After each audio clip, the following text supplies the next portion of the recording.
코로나19 상황, 신규 확진자가 닷새 만에 다시 1,700명대로 올라섰습니다. 쉽게 꺼지지 않는 4차 대유행. 정부는 지역사회 숨은 감염자와 높아진 이동량, 그리고 델타 변이의 확산이 영향을 미치는 것으로 분석하고 있습니다. 자세한 내용 전문가와 함께 짚어보겠습니다. 이영민 세브란스병원 진단검사의학과 교수 나오셨습니다. 예, 어서 오세요. 네, 어서 오십시오. 자, 교수님, 조금 전에 유은혜 부총리의 초등 돌봄 교실 운영 개선 방안 발표 내용이 나왔는데요. 일단 운영 시간을 5시에서 저녁 7시로 확대한다. 자, 이런 내용이 주요 내용이었습니다. 자, 시간이 늘어나는 만큼 여기에 따른 어떤 감염 우려도 좀 걱정을 하고 주의를 해야 될 부분이 있을 것 같은데요. 좀 짚어주신다면요. 예, 맞습니다. 아무래도 이런 돌봄 교실 같은 경우에는 아이들의 밀접 접촉이 늘어날 수밖에 없기 때문에요. 네. 당연히 감염에 대한 위험성은 늘어날 수밖에 없고요. 거기에 대한 대응이나 대비들이 충분히 있어야 될 것 같습니다. 예, 어떤 것을 현장에서 좀 챙겨야 될까요? 일단 뭐 지금 요새 같은 경우에는 워낙 또 코로나19가 큰 문제가 되니까 네. 코로나19를 의 전파를 막을 수 있는 개인 방역에 대한 여러 가지 것들을 좀 명확하게 지켜야 될 것 같고요. 그다음에 이제 코로나19가 지나더라도 사실 아이들 같은 경우에는 계절성 독감이라던가 또는 호흡기 질환들, 그다음에 장염 질환들에 좀 많이 노출이 돼 있는 상황입니다. 예. 특히 우리나라 같은 경우에는 겨울이 되면은 독감과 그다음에 RSV라고 부르는 호흡기 바이러스, 그다음에 예. 노로바이러스나 또는 로타바이러스 같은 감염들이 계속 있는 상황이거든요. 그래서 이런 것들이 학교 안에서 확산되지 않도록 개인 위생에 대한 부분과 그다음에 그런 환자가 있을 때 거기에 대한 적극적인 관리 같은 것들이 필요할 것으로 생각이 됩니다. 예. 자, 교수님, 학교 방역 관련해서 하나만 더 여쭤보겠습니다. 지금 뭐 현행 2단계까지는 전면 등교, 3단계부터 3분의 2, 그리고 4단계에서는 원격 수업 이렇게 돼 있는데 뭐 지금 이제 전국 교직원 노동조합 같은 경우는 이 단계를 좀 올려서 뭐 3단계에서까지는 이제 전면 등교를 하고 4단계에서 3분의 2 등교를 시키자, 뭐 학습 공백을 최대한 줄이기 위해서 이런 얘기를 하고 있는데, 저 지난달 30일 장관 주재한 이 자문회의에도 참석을 하셨다고 들었어요. 혹시 어떤 내용을 좀 얘기를 하셨습니까? 예, 말씀 주셨던 그런 부분들에 대한 논의가 있었는데요. 지금 코로나19로 인한 방역이 굉장히 위급한 상황인 것은 맞습니다. 네. 그래서 연이어서 굉장히 많은 확진자들이 나오고 있기 때문에 아이들의 교육도 지금 영향을 많이 받고 있는 상황이거든요. 근데 이러한 코로나19 상황에서 그러한 감염자뿐만이 아니라 또 다른 최대의 피해자 중에 하나가 또 아이들이기도 하거든요. 예. 지금 아이들의 교육이 원활하게 이루어지지 않다 보니까 학습 격차도 굉장히 크고, 그리고 또 그러한 것들이 지금 어떤 형태로 나타나고 있냐면은 중고등학교 다니는 아이들도 영향을 받고 있지만 학습에 대한 기초 토대를 세워야 되는 초등 저학년, 그다음에 이제 유치원 아이들한테서 굉장히 지금 크게 나타나고 있거든요. 그래서 교육부 쪽에서도 이제 여기에 대한 여러 가지 염려를 가지고 있고, 사회적 거리두기의 단계와 뭐 단계를 고려하되 가장 기본적인 교육이 필요한 연령대들에 대해서는 학습이 가능하도록 하는 여러 가지 방안들에 대한 고민들을 가지고 있거든요. 그래서 그런 것들에 대해서 이제 전문가 자문을 지난주에 받았고요.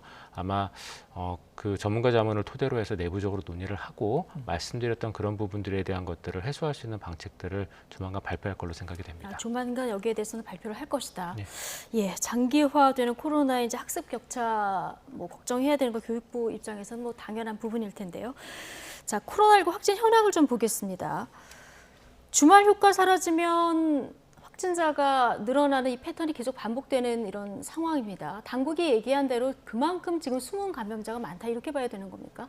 일단 그렇게 보아야 될 것 같은데요. 네.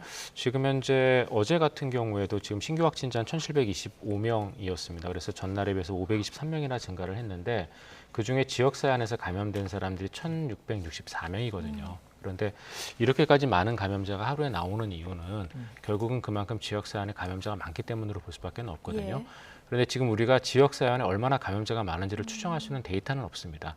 왜냐하면 그렇게 보기 위해서는 전체적으로 사람들을 뽑아갖고 PCR을 해서 뭐 몇천 명당 몇 명이 돼 이걸 봐야 되는데 그걸 알 수가 없거든요. 다만 그걸 추정할 수 있는 데이터가 지금 의료기관에 입원하는 사람들 같은 경우에는 필수적으로 코로나19 검사를 받고 음성인 경우만 지금 입원을 하고 있거든요. 예. 특히 이제 3차 의료기관인 경우가 이제 그런데 그 데이터를 보시면 대략 한 2,000명에서 5,000명당 1명 정도 양성이 나옵니다.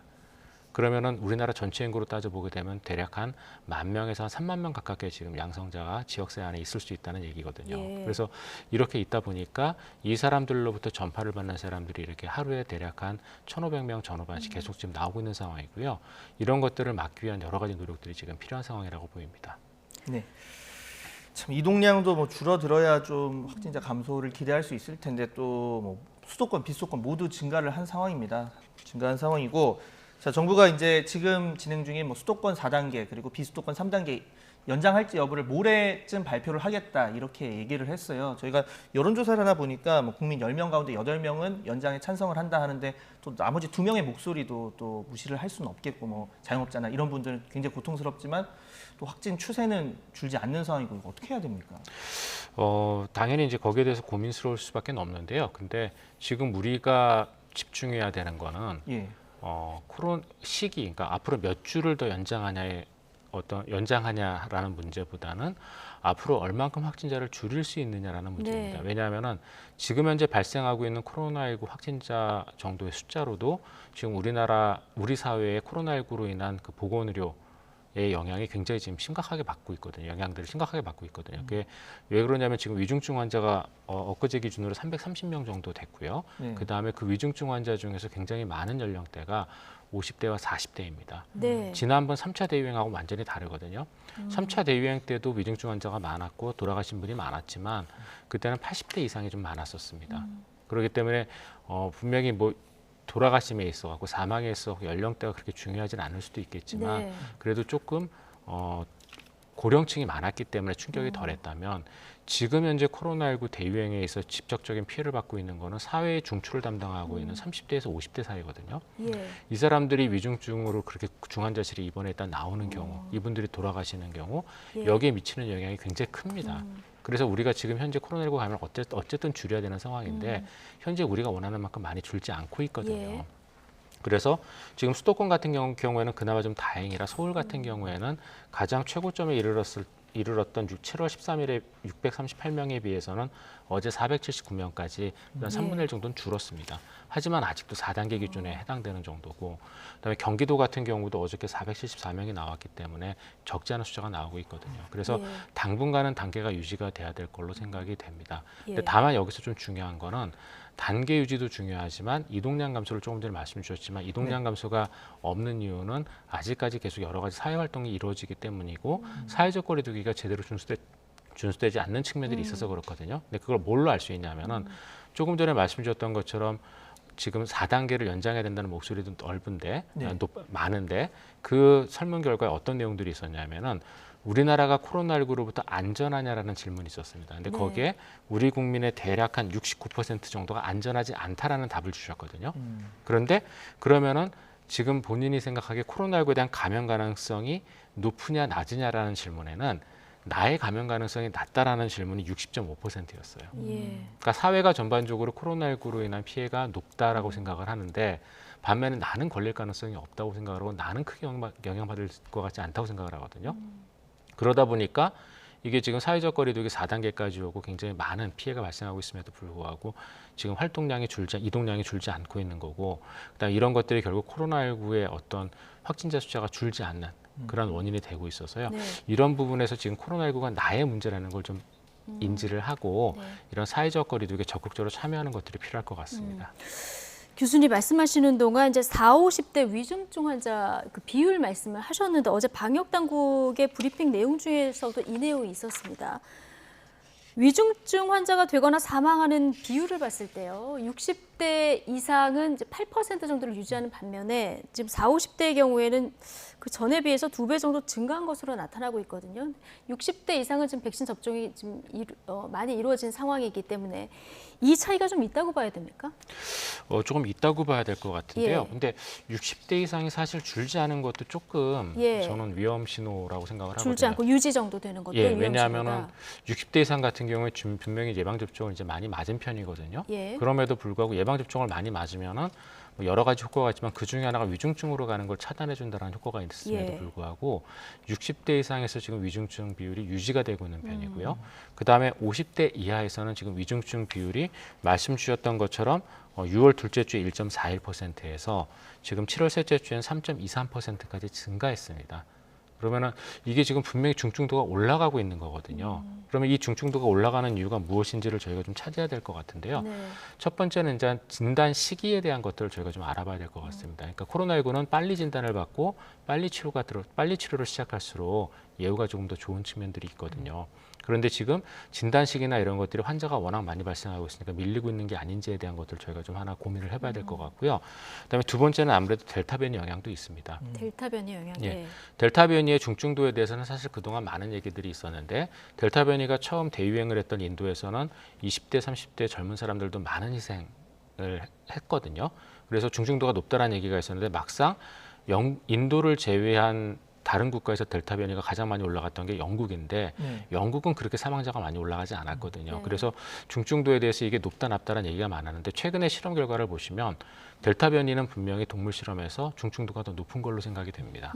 그리고 지금 미국 쪽에서도 이 델타 변이가 유행하기 시작하면서 많은 희생자들이 나오기 시작을 했거든요. 다만 영국은 워낙 예방 접종률이 높았고 그다음에 또 코로나19 감염자도 많았기 때문에 면역을 갖고 있는 사람들이 한 70에서 80% 정도 됐을 걸로 생각이 되고 그러다 보니까 피해가 적었던 것이지 이 델타 변이 자체는 기존의 다른 유형들에 비해서는 중증도가 좀 더 높은 게 맞는 것 같거든요. 그래서 아마 이런 것들이 지금 최근에 중증도 50대의 중증도의 그 증가에 영향을 주고 있는 게 아닌가 싶고요.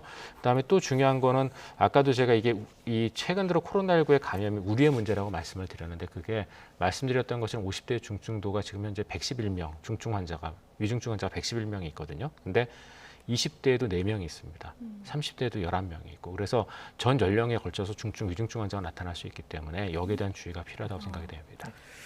자, 교수님, 이 돌파 감염 사례도 좀 보겠습니다. 지금 국내 경우에 돌파 감염이 10만 명당 한 17.8명 정도라고 하는데 좀 의아한 게 미국이랑 비교하면 이게 5분의 1 수준이에요. 뭐 이게 인종별로 아니면 뭐 상황별로 좀 차이가 있는 건지 보통 그렇게 생각이 잘 안 드는데 5분의 1까지 차이가 생길까 좀 의아하기도 한데 어떻게 보십니까? 예, 근데 이 돌파 감염에 영향을 주는 요인은 크게 두 가지가 있는데요. 하나는 그 사회 코로나19 감염의 총량입니다. 왜냐하면 결국 돌파 감염이라는 것도 예방 접종의 효과를 뚫고 일어나는 감염이기 때문에 지역세 감염이 많으면 많을수록 돌파 감염도 늘어날 수밖에 없거든요. 그런데 미국과 우리나라의 코로나19 감염 양을 보시면은 미국이 우리나라에 비해서 월등하게 높습니다. 아직까지도. 그러다 보니까 미국은 좀 돌파 감염이 잘 일어나는 특성이 하나가 있고요. 그게 결국은 또 어떤 데에도 영향을 주냐면 우리가 예방접종, 백신의 효과를 볼 때 보면 각 나라마다 좀 효과가 다 다르게 나오지 않습니까? 그게 결국은 그 나라의 코로나19 발생 정도에 따라 돌파 감염이 발생하는 정도가 다르기 때문에 그런 효과의 차이가 있어 보이거든요. 그래서 그런 측면이 하나가 있고요. 그다음에 두 번째는 이 돌파 감염도 결국은 변이형에 따라서 차이가 있습니다. 그래서 저희가 알고 있는 것처럼 델타 변이 같은 경우에 이제 일부 예방 접종에 대한 효과가 약간 떨어지는 걸로 되어 있고 그 다음에 뭐 베타나 감마 변이는 많이 떨어지는 편이고요. 그 다음에 미국은 또 어떤 게 있냐면은 미국의 캘리포니아 변이가 또 자체 변이가 있었습니다. 근데 그 미국의 캘리포니아 변이 같은 경우도 예방 접종에 의한 면역 효과를 꽤 떨어뜨리는 걸로 보고가 사실은 돼 있었거든요. 그러다 보니까 미국 안에서의 그런 변이형 자체적인 변형들도 있어가지고 그런 것들에 의한 영향도 일부 있었을 것으로 생각이 됩니다. 변이가 계속될수록 대응하기는 굉장히 더 어려워지는 이런 상황이 되는 건데요. 자, 지금 돌파 감염 얘기하고 있었는데 델타 플러스 변이도 국내에서 2건 확인되지 않았습니까? 그런데 아스트라제네카 백신을 2차까지 다 맞은 분들이라고 해요. 이거 어떻게 봐야 될까요? 일단 델타 플러스 같은 경우에는 저희가 조금 주의를 해서 봐야 되는 변이형인데요. 왜냐하면은 델타 변이의 이제 높은 감염 전파력을 가지고 있으면서 스파이크 단백의 417번째 영역에 또 추가 변이를 갖고 있는 그러한 변이형입니다. 근데 이게 왜 중요하냐면은 스파이크 단백의 417번은 어디에서 관찰되는 변이냐면은 저희가 조금 전에 얘기했던 베타와 감마 변이에서 발견되는 변이형입니다. 물론 이제 약간 다르기는 한데 하나는 K417N이고 하나는 K417T인데 근데 문제는 이 변이가 있는 이 베타와 감마가 지금까지 나온 변이형들 중에서 예방 접종에 의한 면역력을 가장 잘 회피하는 타입들입니다. 특히 그 중에서도 무력화시켜버리는군요. 맞습니다. 베타 변이 같은 경우에는 우리가 가장 효과가 좋은 걸로 알려져 있는 mRNA 백신, 모더나나 이제 화이자사의 백신이 될 텐데요. 이러한 백신에 의한 예방 효과도 뭐 작게는 6분의 1 정도 수준까지 떨어뜨리는. 그 다음에 크게는 거의 12분의 1 정도까지 떨어뜨리는 정도로 예방접종의 면역력을 회피할 수 있는 능력을 갖고 있는 애들이거든요. 근데 이 델타 플러스라고 부르는 이 변이형은 바로 그 417번째 아미노산의 변이를 갖고 있는 애이기 때문에 아마도 예방접종에 의한 면역력을 좀 회피할 가능성이 높은 걸로 지금 생각이 됩니다. 다만 이런 것들은 이제 실험실이나 이런 데에서 지금 입증이 된 정도이고 아직 대규모 데이터로 확인이 된 것은 아니라서요. 그런 부분에 대해서는 저희가 추가 임상적인 추가 데이터들이 필요한 상황입니다. 추가 데이터들, 임상 결과들을 앞으로 좀 보긴 해야겠습니다만은 백신 접종이 있어서 그럼 조금 더 촘촘한 어떤 계획을 좀 세워야 되지 않을까 싶긴 한데요. 지금 교수님 말씀 들어보면. 그러니까 조금 더 빨리 예. 접종할 필요가 있고요. 예. 이런 것들은 전부 다 이제 돌파 감염의 측면에서 바라본 것이고 위중증이라는 측면에서 바라보게 되면 또 조금 얘기가 다르거든요. 이제 일부 분들이 돌파 감염이 생기면은 뭐 예방 접종할 필요 없지 않냐라는 얘기를 하시는데요. 예. 분명히 돌파 감염이 되는 사람들이라 하더라도 위중증으로 가는 비율은 굉장히 적습니다. 네. 그러다 보니까 이 위중증으로 가는 걸 차단하고 사망까지 가는 걸 차단한다는 측면에서 백신은 아직까지도 굉장히 유효하고 필요한 상황이고요. 그런 예방 접종을 가급적 빠른 시일 안에 네. 그다음에 이러한 변이형이 중간에 감염되지 않도록 3주 내지 4주 간격의 어떤 백신을 하는 그런 모더나나 화이자사의 백신으로 빨리 시행하는 것이 필요할 걸로 생각이 빨리. 됩니다. 예. 저희가 좀 무거운 얘기만 했는데 짧게 훈훈한 얘기 하나 해보겠습니다. 뭐 교수님도 사진 보셨을 것 같은데 이 방호복 입은 의료진이 이제 그 할머니와 함께 화투놀이 하는 모습을 봤습니다. 뭐 이 부분에 대해서는 정말 뭐 저희가 여러 차례 이제 참 감사하다 이런 얘기를 했는데 이분들을 위해서 저희가 좀 더 신경 써야 될 부분 어떤 게 있을까요? 의료진들을 위해서. 굉장히 많은 분들이 지금 여러 현장에서 고생을 하고 계십니다. 네. 그분 지금 이런 격리병동에 들어가 계신 분들도 고생이 많고, 그다음에 지금 땡볕 아래에서 검체를 채취하시는 분들, 그다음에 밤새도록 검사실에서 검사를 수행하는 분들 지금 여러분들이 고생을 하고 계시거든요. 근데 이분들이 더 이상 고생하지 않도록 코로나19 방역에 모든 국민들이 좀 더 신경을 써주셨으면 좋겠고요. 이런 분들이 지금 계속 남들 자는 시간들까지도 고생을 하고 있기 때문에 우리나라가 코로나19에 대한 대응을 좀 잘하고 있다는 것을 좀 알아주셨으면 좋겠습니다. 알겠습니다. 네. 자, 우리 의료진께 다시 한번 마음을 전하고요. 자, 이형민 세브란스병원 진단검사의학과 교수와의 얘기는 여기까지 하겠습니다. 고맙습니다.